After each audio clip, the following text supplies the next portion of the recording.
Quando eu era pequeno, costumava dizer para mim mesmo: quando eu crescer e sair daqui, tudo vai mudar. Com a passagem dos anos, no entanto, compreendi que nada estava bem e tudo estava ficando pior. Numa chuvosa quinta-feira, tomei a decisão de resgatar e defender minha criança interior.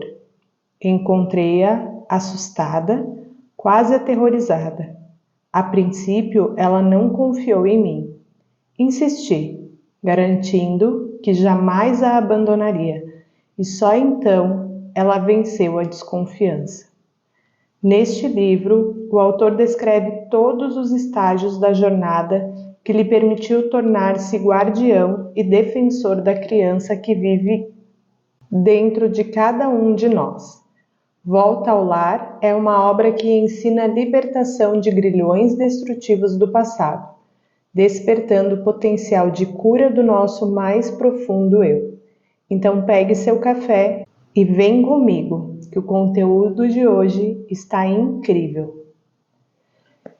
Nossa primeira visão do mundo é feita através dos olhos de uma criança pequena que permanece conosco durante toda a vida.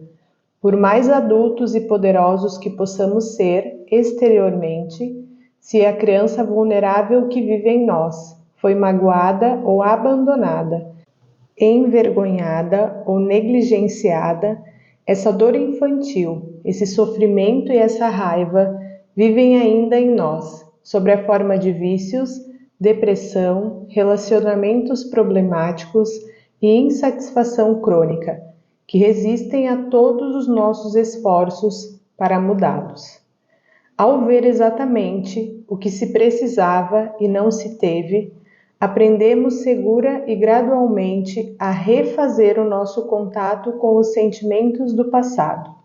Protegida por nós, a criança interior ferida inicia o seu processo de cura. Há 3 coisas notáveis sobre essa criança que vive em nós.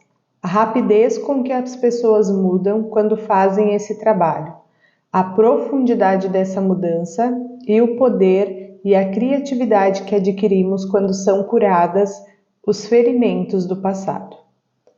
Como sua criança interior ferida contamina a sua vida. Uma pessoa dominada por antigos sofrimentos diz coisas que não são pertinentes, faz coisas que não funcionam, não consegue enfrentar a situação e é sujeita ao sentimento terrível de que não tem nada a fazer com o presente. A princípio, pode parecer absurdo que uma criança possa continuar a viver no corpo de um adulto, mas é exatamente o que eu estou sugerindo.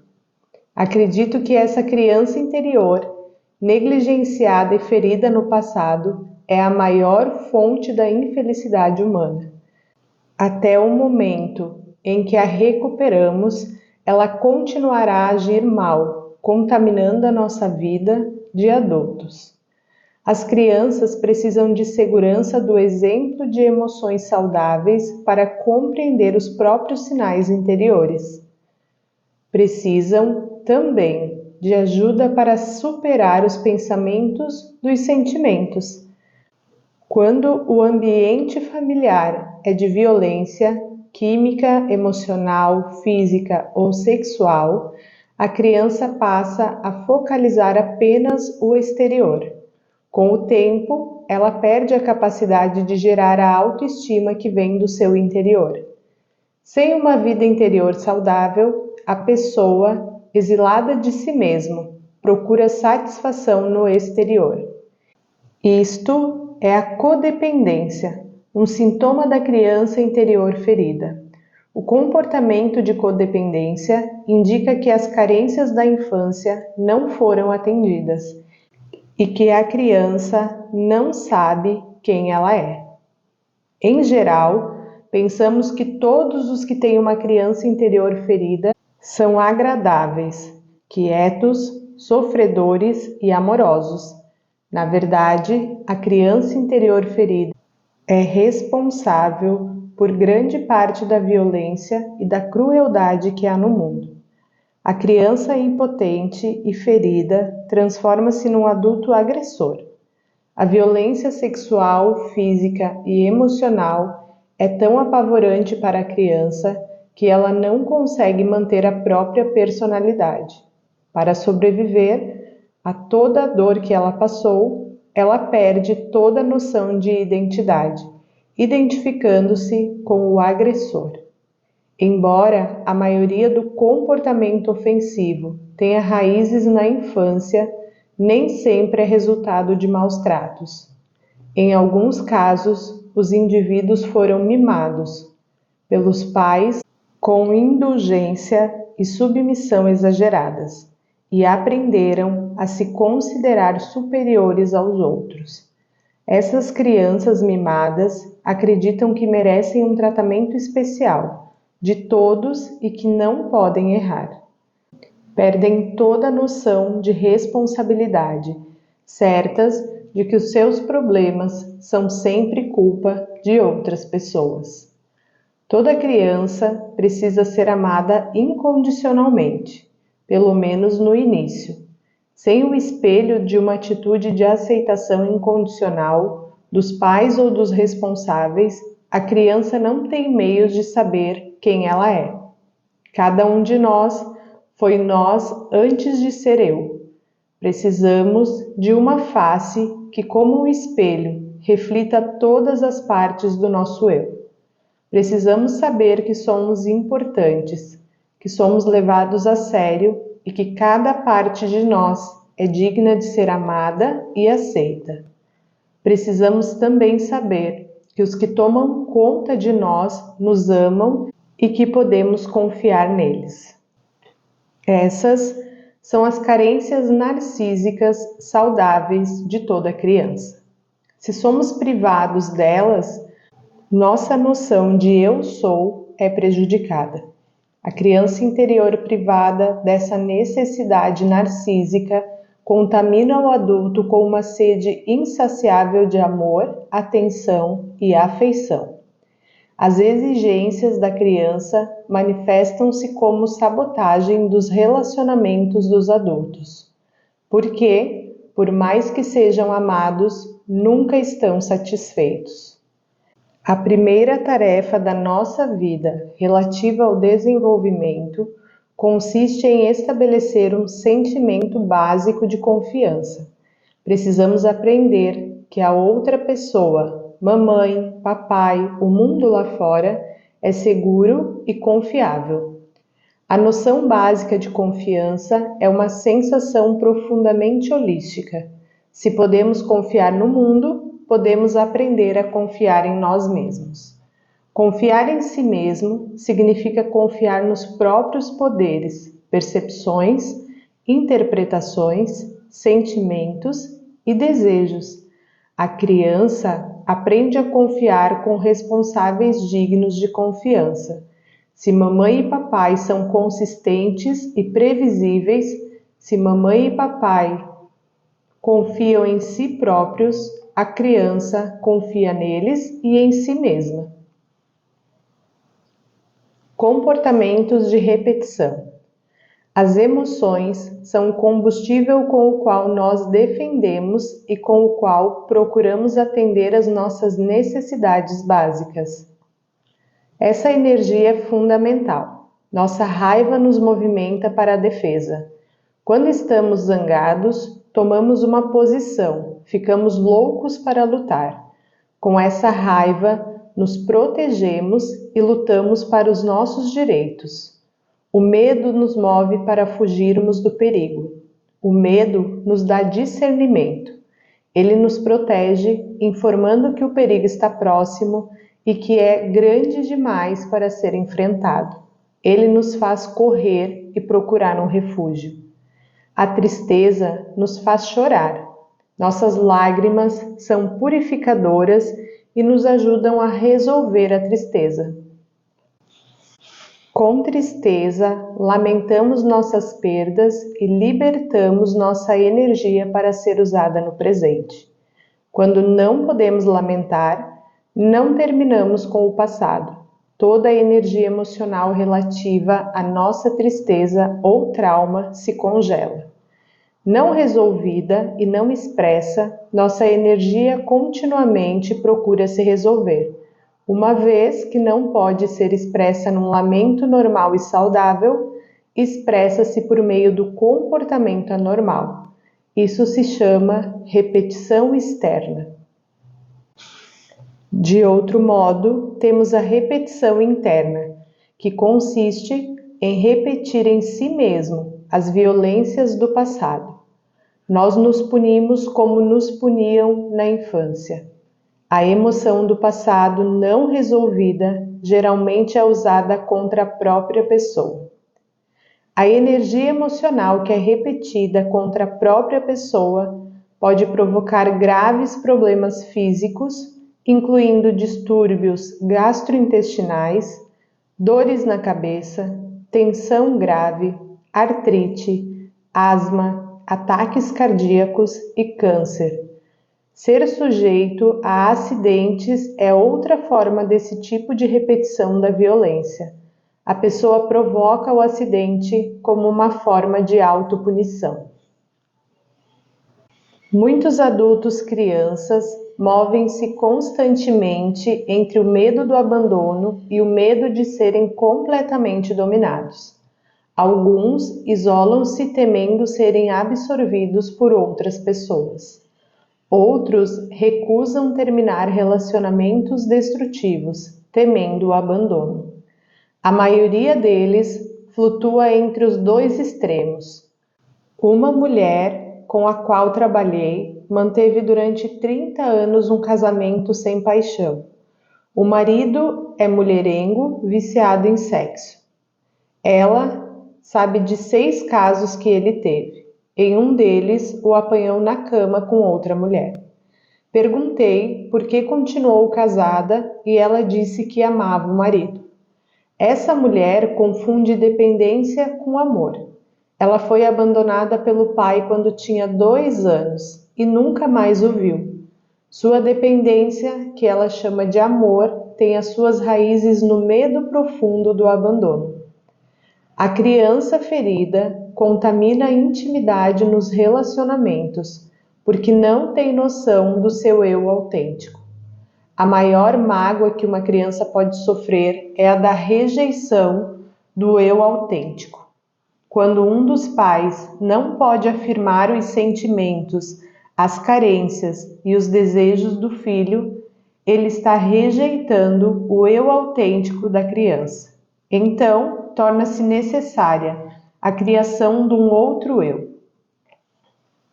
Para acreditar que é amada, a criança ferida comporta-se da forma que acha que deve se comportar. Esse falso eu se desenvolve com o passar dos anos e é reforçado pelas exigências do sistema familiar e pelos papéis sexuais da nossa cultura. Gradativamente, o falso eu transforma-se naquilo que a pessoa pensa que é. Ela esquece que o falso eu é uma adaptação, um ato baseado num script de outra pessoa. É impossível a intimidade sem a noção do eu. Como podemos compartilhar nossa pessoa com alguém quando não sabemos realmente quem somos? Como alguém pode nos conhecer quando não sabemos quem somos? Um dos meios de criar uma sólida noção do eu consiste em estabelecer limites fortificados, como as fronteiras de um país. Nossas fronteiras físicas protegem os nossos corpos e dão o alarme quando alguém se aproxima demais ou tenta nos usar indevidamente. Nossas fronteiras sexuais nos mantêm sexualmente protegidos e tranquilos. As pessoas com fronteiras sexuais fracas geralmente fazem sexo quando, na verdade, não desejam fazer. Nossas fronteiras emocionais nos indicam onde terminam as nossas emoções e começam as de outras pessoas. Elas nos dizem quando estamos sentindo por nós e quando sentimos pelos outros. Quando a criança é ferida por negligência ou por maus tratos, suas fronteiras são violadas. Isso predispõe a criança ao medo de ser abandonada ou absorvida por outros. Quando a pessoa sabe quem ela é, não teme ser absorvida. Quando tem a noção de autoestima e autoconfiança, não teme ser abandonada. Sem fronteiras fortes, não podemos saber onde terminamos e onde os outros começam. Temos dificuldades em dizer não e para saber o que queremos. Dois comportamentos que são cruciais para estabelecer a intimidade: vazio, apatia e depressão. A criança ferida contamina também a vida do adulto com uma depressão crônica, sentida como um vazio. A depressão é causada pelo fato da criança ter de adaptar um eu falso, abandonando seu verdadeiro eu. Esse abandono do verdadeiro eu cria um espaço interior vazio. Chama isso de fenômeno do buraco da alma, quando a pessoa perde o eu autêntico, perde contato com os seus verdadeiros sentimentos, carências e desejos, que são substituídos pelos sentimentos exigidos pelo falso eu. A vida adquire uma aura de irrealidade. Estamos ali, mas não estamos dentro da vida. O vazio leva o sentimento de solidão, porque não somos nunca quem somos, nunca estamos realmente presentes. E mesmo que outras pessoas nos admirem e gostem da nossa convivência, estamos sempre sozinhos. Tudo é interessante e estimulante para a criança. Ela se maravilha com todos os seus sentidos. Ela é uma manifestação da necessidade inata que tem toda criança de saber experimentar e explorar, olhar e tocar. A curiosidade leva o bebê a descobrir as próprias mãos, o nariz, os lábios, os órgãos genitais, os dedos das mãos e dos pés e, finalmente, a descoberta do próprio eu. A experimentação e a exploração podem criar problemas para a criança. Se os pais tiverem de inibir o próprio sentimento de maravilha, na infância tentarão inibir o seu filho também. Isso faz com que a criança se feche em si mesma, passando a temer a exploração e qualquer risco. Para essa criança, a vida torna-se um problema a ser resolvido e não uma aventura a ser vivida, e ela passa a ser desinteressada, sempre à procura de segurança. As crianças acreditam naturalmente que o mundo é amigo. Elas têm esperança, tudo é possível e está na sua frente. Essa confiança e esse otimismo são inatos e formam a parte central dos dons naturais e são os pilares do que chamamos de fé infantil. Devido a esse estado natural de otimismo e de confiança, é que a criança pode ser tão ferida por seus responsáveis. Quando uma criança confia completamente, ela é vulnerável à violação e ao abuso. Ao contrário dos outros animais, o bebê humano não possui um sistema instintivo computadorizado para indicar o que ele deve fazer. As crianças precisam aprender e esse aprendizado depende dos seus responsáveis. A criança desenvolve forças interiores como resultado da sua interação com os adultos que tomam conta dela. O plano da natureza predispõe a criança a um preparo imediato, de acordo com a idade, para o desenvolvimento de cada força interior. Quando a criança é maltratada e envergonhada, a abertura do seu espírito para o mundo e a sua confiança são prejudicadas. O elo que lhe permitia confiar e seguir em frente com otimismo, é cortado.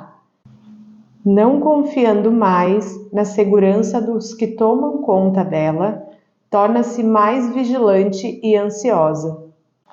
Se essa ruptura for repetida com frequência, a criança torna-se pessimista, perde a noção de esperança e começa a acreditar que tem que ser manipuladora para conseguir que sejam atendidas as suas necessidades.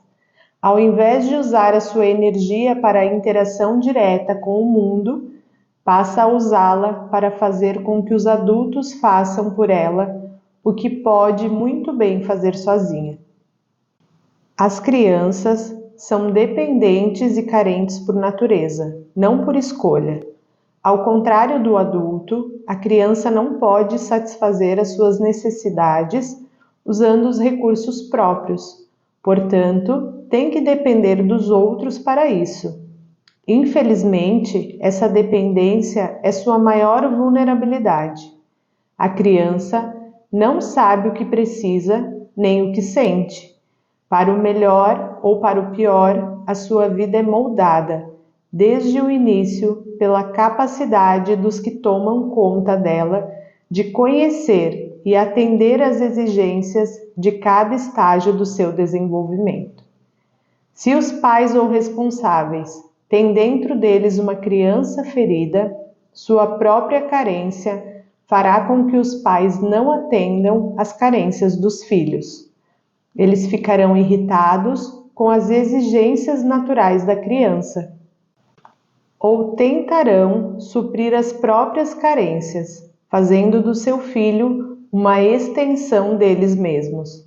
Quando a criança interior foi ferida por negligência no atendimento das suas necessidades de dependência própria do desenvolvimento, ela se isola e se afasta, ou recusa se afastar e se envolve em problemas.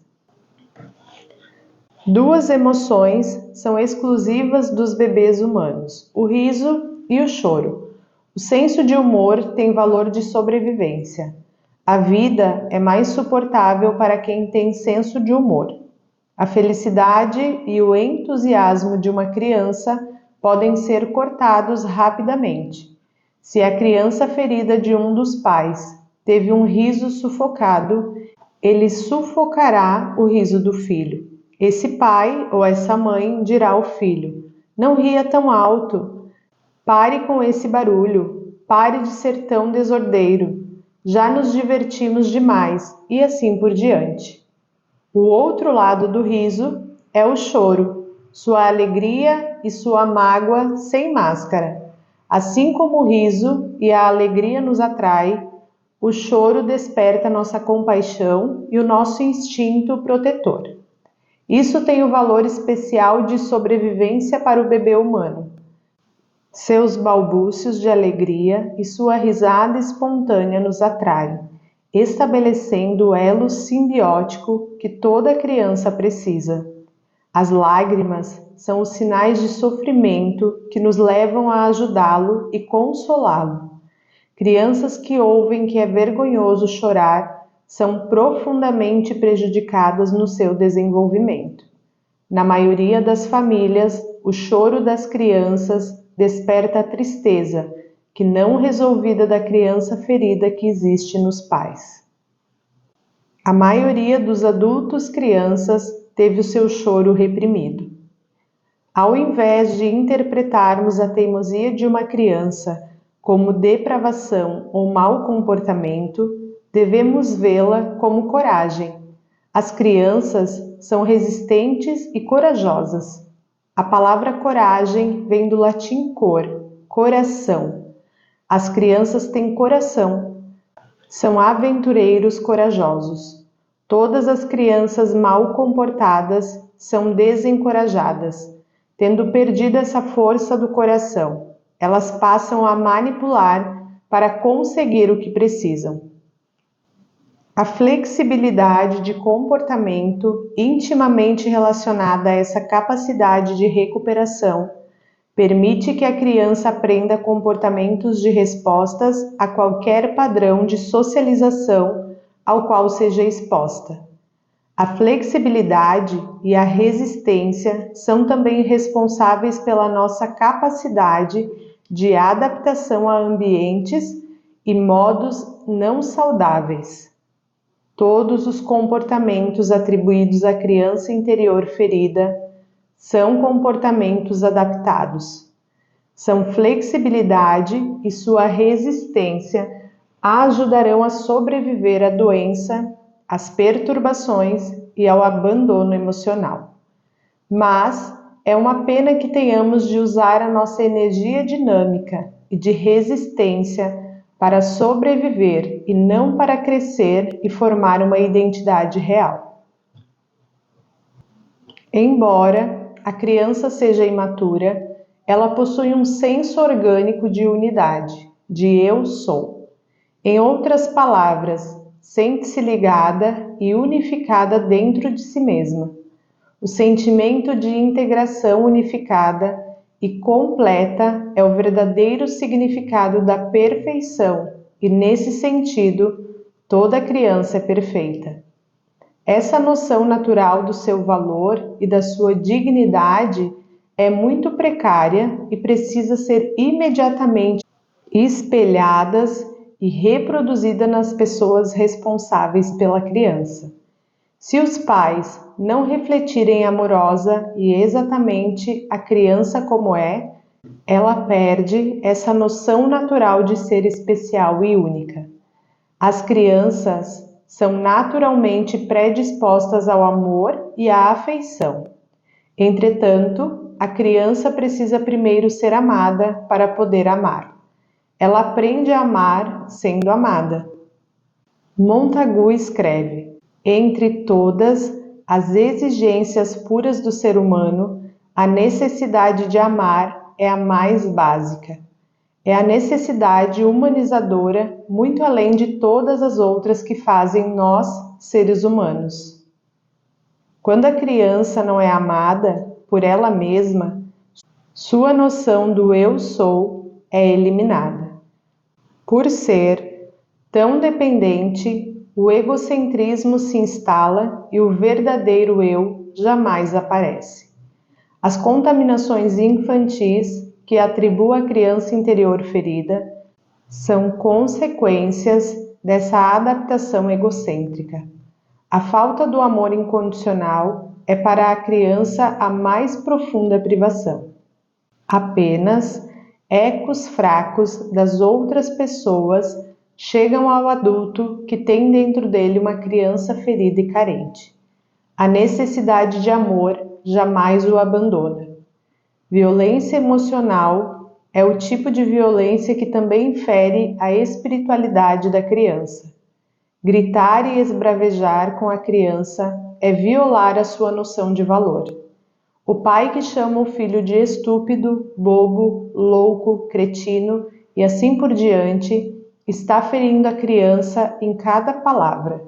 A violência emocional toma forma também de rigidez, perfeccionismo e controle. O perfeccionismo provoca uma profunda sensação de vergonha tóxica. Não importa o que você faça, nunca corresponde às expectativas. Todas as famílias que funcionam baseadas na vergonha usam o perfeccionismo, o controle e a culpa como instrumentos manipuladores. Nada do que você diz, sente ou pensa está certo. Você não devia sentir o que sente. Suas ideias são malucas, seus desejos são idiotas. Você está sempre errado, é sempre deficiente. Essa foi apenas a parte 1 do mergulho no livro Volta ao Lar. Um convite profundo à cura da criança interior e à reconexão com quem realmente somos. Se algo tocou você, saiba que isso é só o começo. Na descrição desse vídeo, você encontra o link para adquirir o livro e começar a sua própria jornada de volta para si. E me conta agora, aqui nos comentários, qual parte mais tocou você?